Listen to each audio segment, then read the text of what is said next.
Branding ini jangan kemudian memangkas logika kita, ya. Coba tanya mereka itu khatam nggak dia Sahih Bukhari, Muslim, Abu Daud, Tirmizi? Jujur aja, ya. Kalau dia khatam, dia kan nggak berani ngaku-ngaku, ya, bermanhaj sunnah. Tapi Sahih Bukhari pun entah kapan khatamnya dia.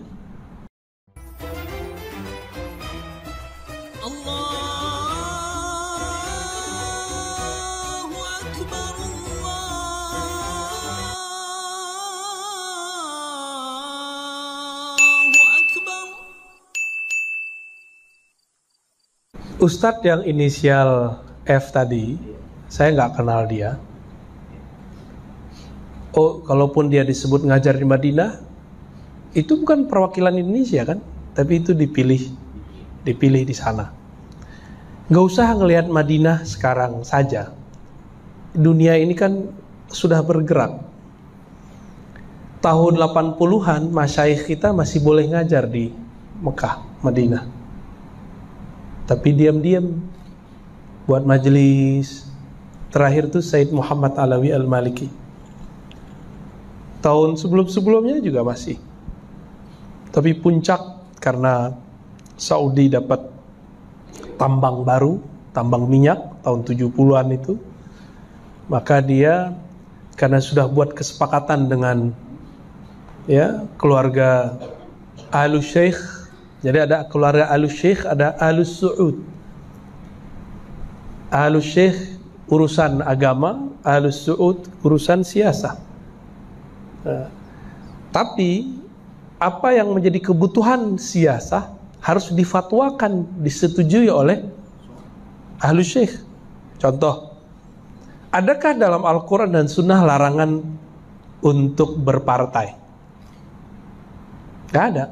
Larangan untuk demo, nggak ada.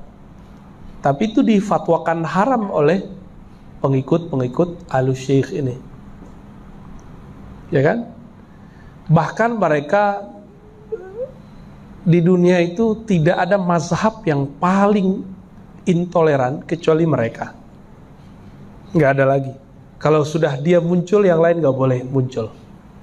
Dulu waktu sebelum 1924 itu 4 imam ada di sana. Ada imam yang bermazhab Syafi'i, ya, Hanafi, Maliki, Hanbali, ada semua. Tapi dengan ada mereka semuanya dihapus. Dicari-cari alasan bahwa terjadi fanatisme taklid, itu kan bisa diluruskan, ya. Itu baru kejadian setelah 80-an kesini, Pak. Jadi baru lama, ya. Apakah orang kalau ngajar di Madinah pasti benar? Saya mau tanya nih. Kalau udah ngajar di Madinah pasti benar. Tinggal lihat dulu siapa yang ngizinin dia ngajar di situ. Gitu. Jadi jangan diadu-adu. Ar-Razi itu kan tamatan Ciputat. Dia tamat Madinah. Apa urusannya? Ilmu kan di mana-mana sama. Allah di Madinah dan Allah di Jakarta sama gak? Allah di Pekanbaru dengan Allah di Mekah sama gak? Sama. Yang rajin belajar di sini ilmunya akan lebih banyak daripada orang yang malas belajar di Haramain. Sama, Pak. Di sono belajar ruqyah, pulang-pulang ya jadi ahli ruqyah. Di sono belajar zikir, pulang-pulang jadi mursyid. Di sono belajar baca kitab, ya pulang-pulang jadi muallim. Ngapain di sono? Ya sama. Di sini dia ngapain, begitu juga. Jadi branding ini jangan kemudian memangkas logika kita, ya. Coba tanya mereka itu khatam nggak dia Sahih Bukhari, Muslim, Abu Daud, Tirmizi? Jujur aja, ya. Kalau dia khatam, dia kan nggak berani ngaku-ngaku, ya, bermanhaj sunnah. Tapi Sahih Bukhari pun entah kapan khatamnya dia. Sahih Muslim apalagi. Taruh kita adu hadis ini, bengong dia. Ya, jadi yang begitu-gitu tenang, Pak. Dalil kita lengkap semua lah, insya Allah. Bapak mau dalil jingkrang, saya punya. Dalil memanjangkan sarung celana, kita punya juga. Dalil berjenggot, kayak kami berdua nih, bertiga. Ada kita. Oh, antum punya, Tat. Dalil tak berjenggot kayak Bapak juga ada, ya. Tapi dalilnya bukan dalil langsung, ya. Jadi bagaimana caranya? Bapak setelah melihat seperti itu, tinggal dilihat mana yang harus aku dengarkan. Jangan semua didengarkan. Ciri-ciri orang murid yang baik, dia mendengarkan yang penting didengarkan. Min husni islamil mar'i tarkuhu ma la ya'ni. Sudah hafal semua kan? Seorang muslim ideal, dia mengerti mana yang perlu dia dengar, mana yang nggak perlu didengar. Kalau Bapak dengerin ini bikin ragu, nggak usah dengerin. Tapi kalau nambah wawasan, dengerin aja. Bapak mau nggak berguru kepada orang yang mengatakan orang tua Nabi masuk neraka? Mau nggak? Kurang ajar nggak itu orang? Bagi saya dia kurang ajar itu, yang siapapun orangnya. Oh, ini hadis Sahih Muslim. Itu hadis Sahih Muslim, riwayatnya ahad. Dan kata abun di situ, abi wa abaka finnar, itu maknanya juga dijelaskan dalam tafsir. Bahwa ab bisa berarti kakek, bisa berarti paman. Kita udah jelaskan. Kita dijelasin, dia nggak terima. Enggak, lafaznya abun, ya sudah lewat ente, ya. Berarti dia lama di sana nggak ngerti bahasa Arab juga. Ya, teman saya ke Timur Tengah ngapain di sana? Lebih sering tawuran dia sama main futsal, ya.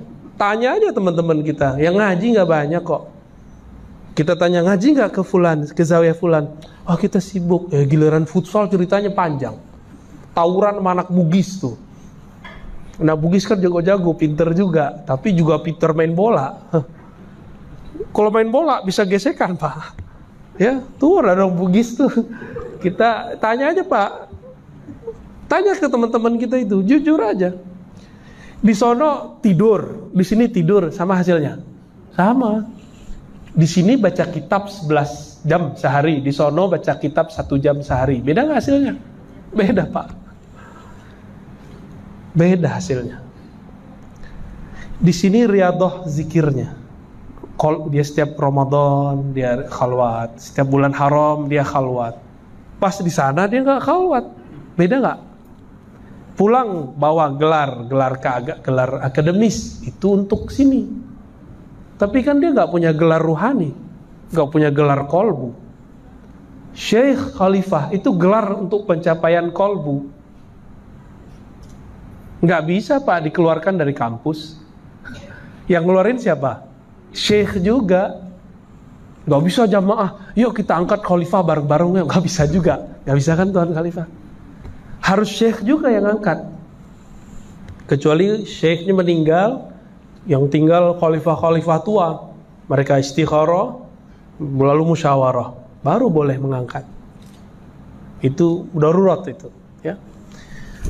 Orang yang rajin mengasah kolbunya akan terang. Mau di Mekah, mau di Pekanbaru sama, ya.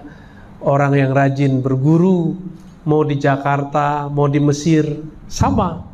Dia akan selesai menjadi orang yang alim. Tapi orang yang menghabiskan waktunya untuk hal-hal yang gak bermanfaat, pulang-pulang pun kata-katanya banyak yang la yanfa, tidak bermanfaat. Jadi jangan terpaku di situ, Pak. Maka lihat kata Nabi, jangan yang hadis Nabi deh, pakai kalamnya Ibnul Mubarak aja. Al-isnad minad din, bersanad bagian agama. Bukan bisa ngajar di Madinah, bukan bisa ngajar di Mekah, bukan, ya.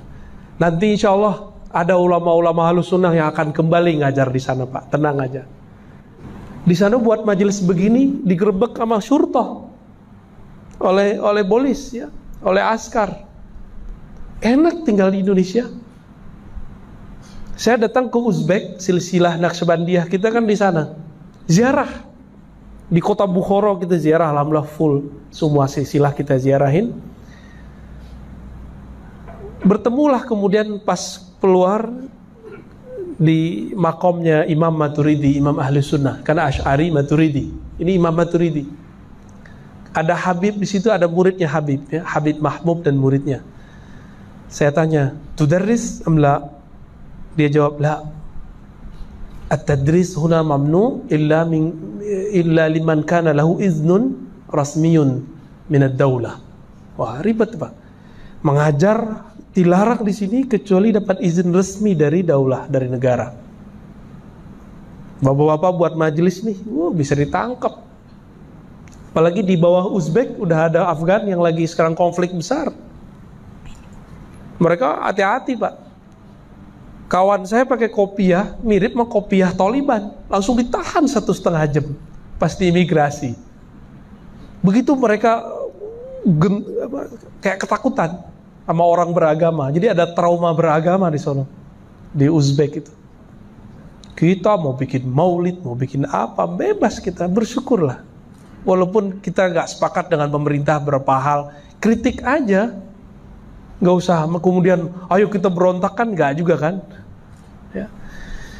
Jadi gitu aja Pak.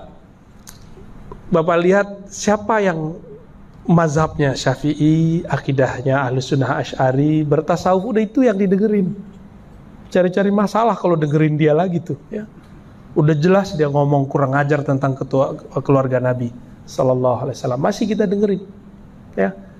Ada nggak orang bisa mimpi ketemu malaikat kalau dia bukan wali? Dikasih makanan dari surga, dia bukan wali. Siapa itu Pak? Aminah. Aminah hampir setiap malam didatangin malaikat, nabi-nabi. Bapak mimpi nabi aja belum tentu, ya nggak? Apalagi dia Pak. Apalagi ketemu malaikat. Dalam dunia thariqah, kalau ada seorang murid mimpi ketemu nabi, berarti pangkat kolbunya sudah naik tuh. Apalagi bisa yakzotan dalam keadaan jaga, bisa langsung jadi wali dia. Sayyidah Aminah, ibunda Rasulullah, itu melihat begitu setiap malam. Bayangin coba, wali nggak tuh? Maka guru kami Syekh Ahmad Darwis, murid dari Syekh Abdul Aziz Al-Ghumari, bilang, ini yang kalian nggak tahu, Aminah itu seorang wali. Wajar anaknya Sayyidul Anbiya wal Mursalin wal Awliya wal Salihin, ya. Udah Pak, itu aja yang diinget-inget ya. Ya lanjut.